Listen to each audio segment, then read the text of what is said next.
message for you to help you get settled in on your first night. I actually worked in that office before you.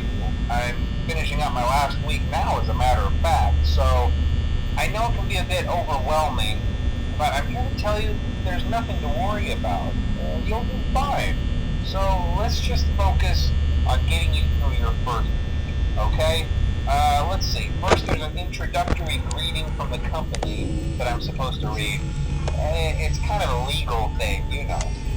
Welcome to Freddy Fazbear's Pizza, a magical place for kids and grown-ups alike, where fantasy and fun come to life. Fazbear Entertainment is not responsible for damage to property or person. Upon discovering that damage or death has occurred, a missing person report will be filed within 90 days or as soon as property and premises have been thoroughly cleaned and bleached and the carpets have been replaced. Blah, blah, blah. Now, that might sound bad, I know, but there's really nothing to worry about. The animatronic characters here do get a bit quirky at night, but do I blame them? No. If I were forced to sing those same stupid songs for 20 years and I never got a bath, I'd probably be a bit irritable at night too.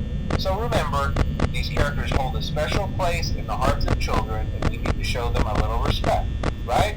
Okay. So just be aware, the characters do tend to wander a bit. They're left in some kind of free roaming mode at night. Something about their servos locking up if they get turned off for too long. They used to be allowed to walk around during the day too, but then there was the bite of 87. Yeah, it's amazing that the human body can live without the frontal lobe, you know?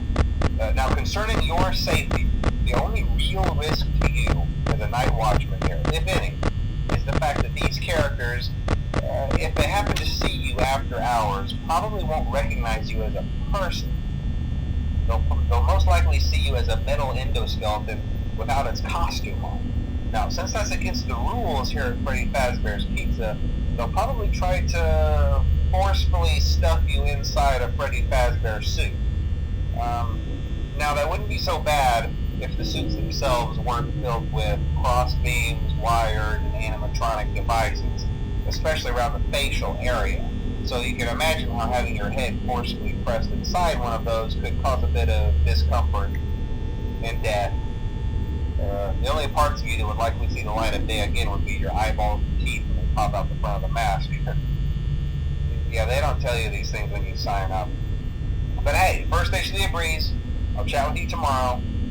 Check those cameras and remember to close the doors only if absolutely necessary. Gotta conserve power. Alright, good night.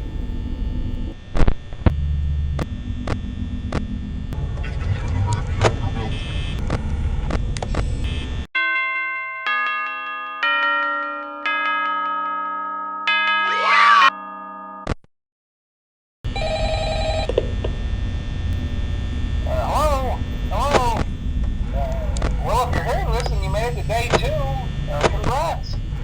I won't talk quite as long this time since Freddy and his friends tend to become more active as the week progresses. It might be a good idea to peek at those cameras while I talk, just to make sure everyone's in their proper place, you know.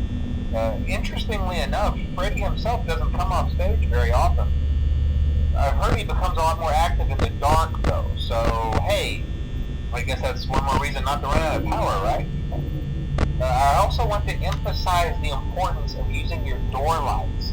There are blind spots in your camera views, and those blind spots happen to be right outside your doors. So if you can't find something or someone on your cameras, be sure to check the door lights.